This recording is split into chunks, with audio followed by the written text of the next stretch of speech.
नमस्कार. तर मी साक्षी तुमच्या सगळ्यांचं पुन्हा एका नवीन व्लॉगमध्ये स्वागत करते. तर मी पोहोचले होते सकाळ सकाळ पुण्यामध्ये. 6:30 वाजलेले होते. हे मला रिसीव्ह करायला येणार होते पण ते काय आले नाही. मग म्हटलं काय करावं, डायरेक्ट मी माझ्या बहिणीकडे गेले आणि तिथे गेल्यानंतर जो व्ह्यू बघितला ना तो पाहून मी एकदम खुश झाले. काय मस्त स्विमिंग पूल होता आणि तुम्हाला दाखवते काय सुंदर मस्त असं वाटत होतं. कारण मी राहते गावात आणि गावातल्या माणसांना असं नेहमी वाटतं की बाबा सिटीत राहावं आणि सिटीतल्यांना असं वाटतं की एखाद्या एकांतात जावं. पण हे असं असतं माणसाचंच, जे ज्याच्यात असतं त्याला समाधान कशातच वाटत नाही आणि असं वेगळंच वाटतं.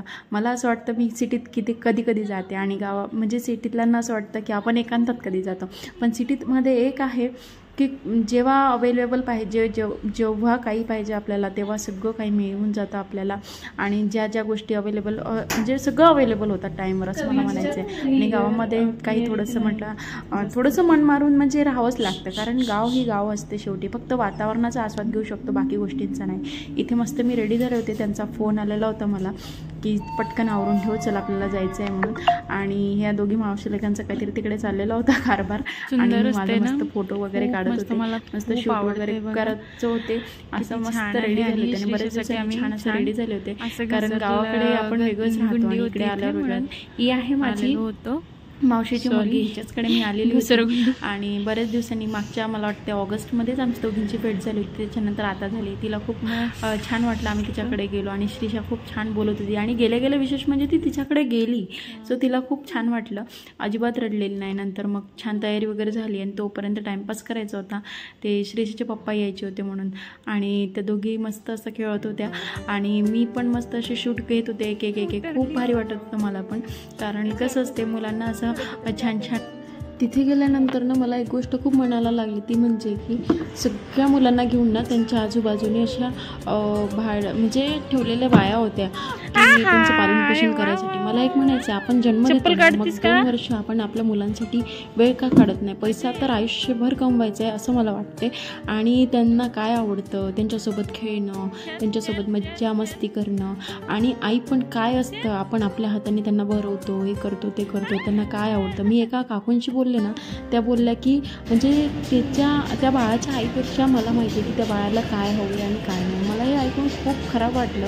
त्याच्यानंतर आम्ही गेलो होतो स्ट्रीट ऑफ युरोपमध्ये आणि तिथे गेल्यानंतर मी थोडीशी छान अशी खरेदी केली रिंग्सची वगैरे ती तुम्हाला पुढच्या व्लॉगमध्ये कळेल.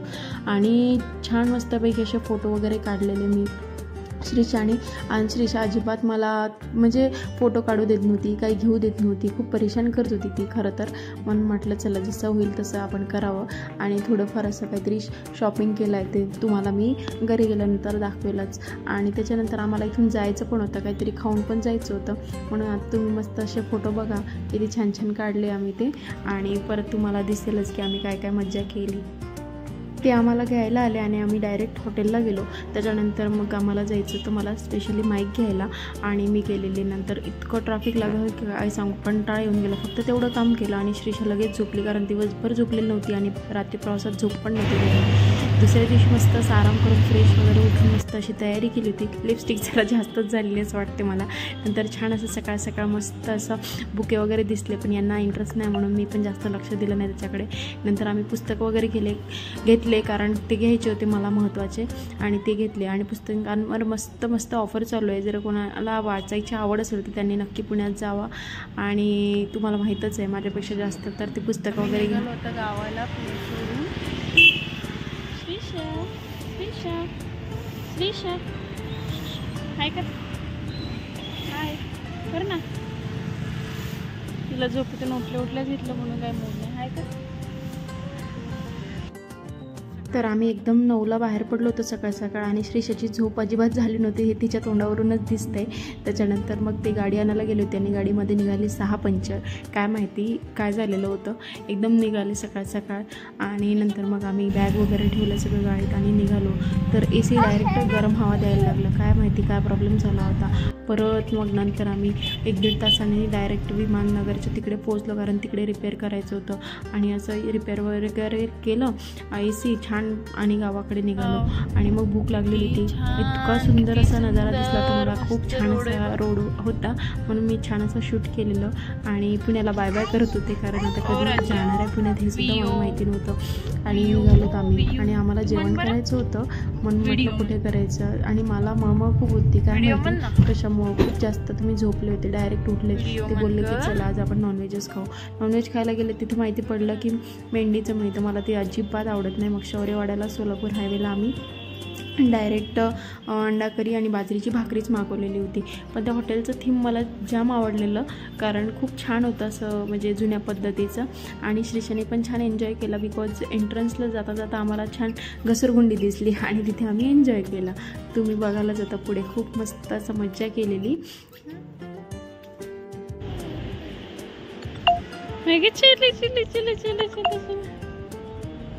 अरे वा ला ला ला ला श्रीशा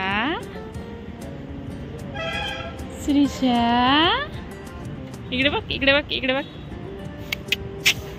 श्रीशा अगं ज इकडे बघ आले आले आले आले श्रीशा श्रीशा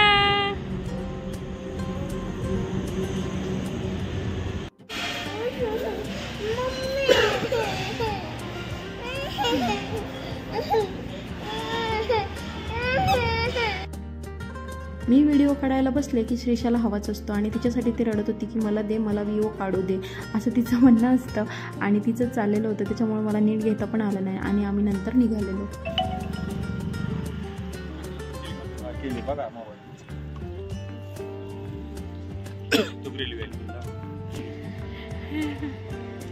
पेट्रोल आहे त्याच्यात श्रीशा डिझेल पेट्रोल आहे बघ ऑइल बघ.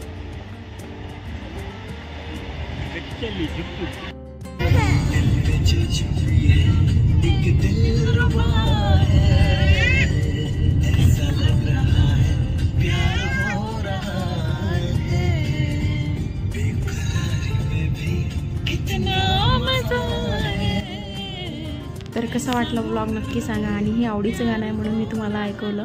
खूप मस्त मला एका काळी आवडायचं हे गाणं म्हणून छान वाटलं मला आणि अचानक गावाजवळ येताच लागलं ते आणि गावजवळ आल्यानंतर मग मला माहीत होतं की आता आपल्याला काम करायचे. सो भेटूया आपण पुढच्या ब्लॉगमध्ये. तोपर्यंत बाय बाय आणि प्लीज सबस्क्राईब करून ठेवा.